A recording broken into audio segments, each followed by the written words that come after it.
E aí pessoal, beleza? Marcelo aqui da DHT, a casa da direção. Olha só, estamos com a S10 aqui, está funcionando o carro e a gente vai observar a caixa de direção. Caixa de direção elétrica, está fazendo barulho, também está dando umas travadinhas, um pouco de folga. Acompanha comigo aqui. Pessoal, vê se você consegue perceber aí primeiro o barulho.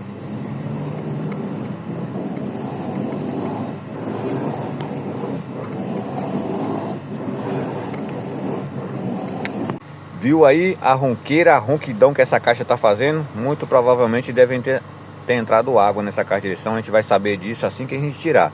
Agora eu quero mostrar para vocês a folga também que está dando no volante. Vem comigo.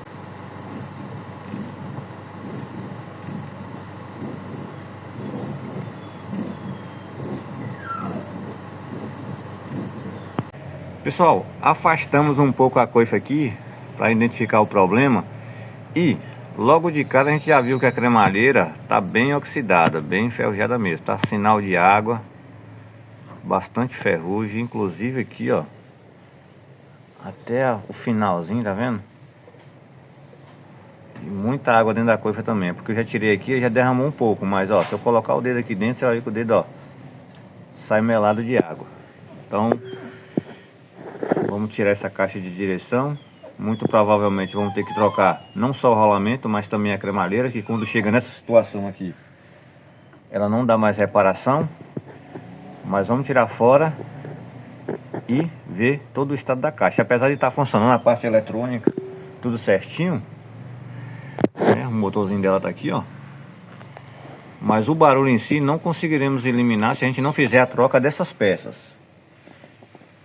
Bom, é isso galera, o grande problema das caixas de direção elétrica, também direção hidráulica, o fato de estar entrando muita água. E olha só, essa caixa de direção estava bem vedadinha, quando eu tirei a coifa ali, estava no lugar, perfeito?